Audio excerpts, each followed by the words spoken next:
How's it going, everyone? It's Bioject, and today we're going to be remaking Rave by Dark. So let's get right into it.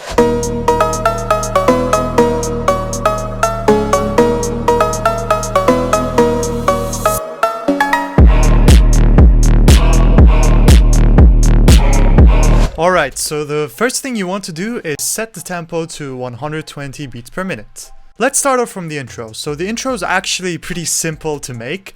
You just have this cowbell sound that sounds like this. The melody is actually pretty straightforward. What you do is you set your scale to G Phrygian, so you can do that by going to View, Scale Lighting, you go Scale Highlighting, go to G, then go to Other Phrygian, and you basically write this melody on it. Just goes up and down and up and down. It's not a very complicated melody.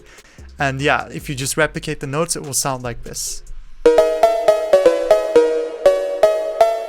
So for effects on this cowbell, what we have is actually Realm, which is a reverb. So it's a reverb that's set at 23%, and I just used the initial preset for it. You can actually use any reverb you like for this, but I prefer to use Realm because I really like the sound of the reverb of Realm. So feel free to use any other reverb as well. And also make sure to set a pretty long decay because that's what gives it the full sound. Next, we have an EQ just to cut off the low end, and that's pretty much it on the effects on the cowbell. Now, coming to these supporting bass notes, they basically use the exact same cowbell sound. So it's literally the exact same cowbell sound. And what you do is you have these octaves playing of just D and D sharp, just basically acting like stabs. So this is how they sound. Make sure the velocity is set at maximum because you want these to really be hitting. Also, to finalize the intro, what you need to do is you actually need to go to the master and you need to create an automation clip on the master. So if you go to the mixer, the master, right click, create automation clip, then you can basically automize the master volume, and you can make it gradually increase just like it is in the original track. So it sounds like this.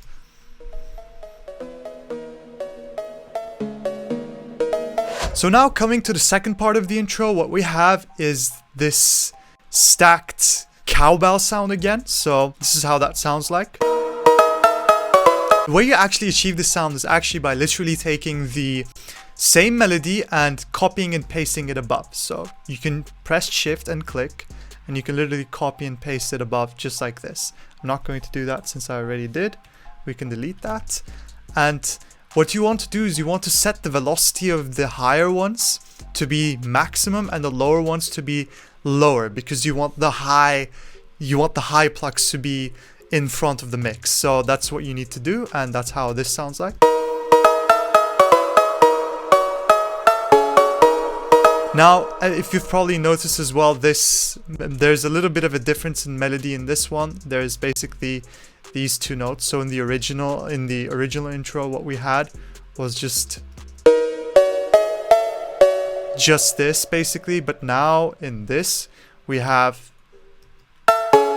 this. So just very slight fluctuations in the melody to actually make it interesting for the listener to continue listening as well. Now coming to the stabs still remain the same. Still this, nothing changes here as well. So now coming to the intro bass, what we have actually here is two bass sounds. So one of them is this, and then we have this sound, which sounds much more gritty, and you put them together and you have this. Again, the bass is very easy. You just go D sharp, E, D sharp, C sharp, and that's pretty much it. Nothing complicated. Next, we have the hi-hats, and the hi-hats are actually a little bit more complicated. Not that complicated actually, but so what happens is the first hi-hat is hit on a very low velocity and the second one is hit on a high velocity, and that gives it that, you know, that swing basically to it.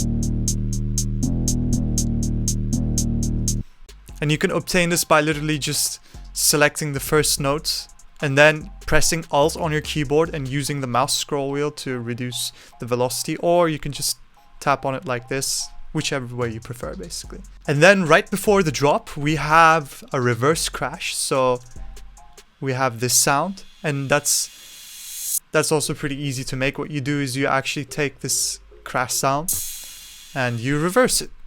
That's literally it. So now coming to the drop, and the main element in this drop, I'm pretty sure, is those choir stabs. So the ones that go ha ha ha.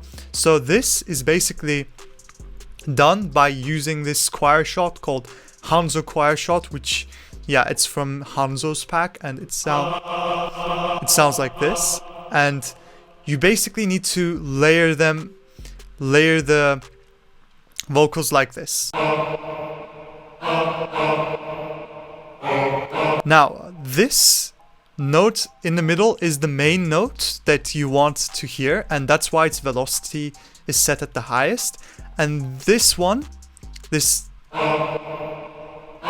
top note is basically giving that harmonic fluff to it, so it sounds even more weirder than it already is. And this is also an octave down is also played as well. So these are lower velocities, if you can see, and that's what gives you that weird choir sound basically. And for effects on this choir shot, we basically have sidechain, obviously. So kickstart at this setting.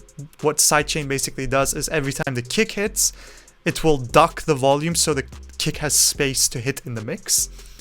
And then we have realm as well, so a little bit of reverb with a long decay, but I set the setting a little bit lower because I didn't want the reverb to be heard that much in the mix. And that's pretty much it. Now coming to the second most important element in this track, and that is the bass. Now this bass is fat, and in order to achieve that fat 808 sound, what you need to do is you again need to layer a couple of 808s together.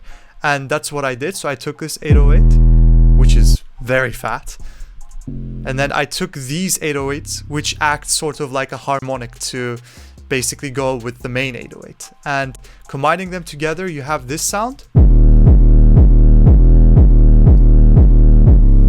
Now, looking at the mix of this 808, we basically have Camel Crusher on it, and I use the preset Bass Maker. I just like the sound of this. However, I also didn't make it go fully because I didn't want that much of a distorted sound, but this also makes it sound even more fatter. And I also boosted basically the bass to the low mids because that's where the 808 gets that resonating sound, and this track had a very resonating 808, so I wanted to mimic that as well. So this is the EQ settings as well. Now next we have this offbeat bass, and this is actually very easy to miss while listening, but it makes a huge difference actually in the track.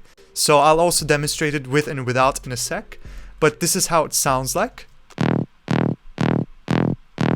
It's very slight, as you can see, and it's basically this bass sound, and it basically just has some low end EQ. So yeah, we basically have a high pass. We don't want any low end entering because it would already collide with the fat 808s that we had underneath.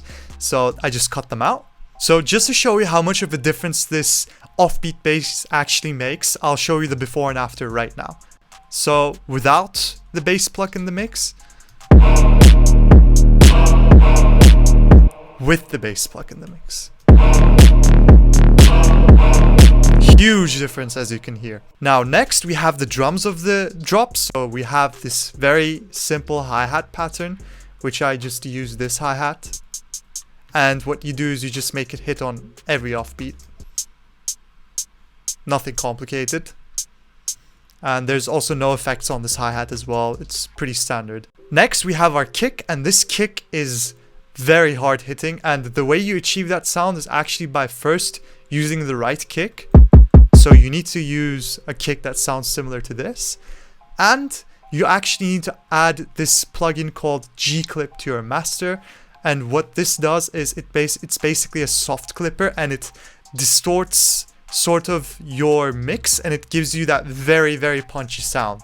And this is required to get that very punchy sound basically. And lastly, we have the snare, and this snare is actually a layer of a couple of snares. So I layered this snare, and this snare, and all together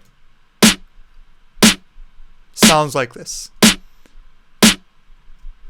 And there are no effects on these snares as well. They're just standard snares. Now, just before we finish, there are a couple of things that we also need to do. We need to add this reverse crash that we had in the beginning to the end of the first part of the drop. And then we basically need to cut off everything at that point as well. And then afterwards, what we need to do is we need to add the high pattern, so the high cowbell plucks, into the second part of the drop, and then we're basically done. So this is how it sounds like.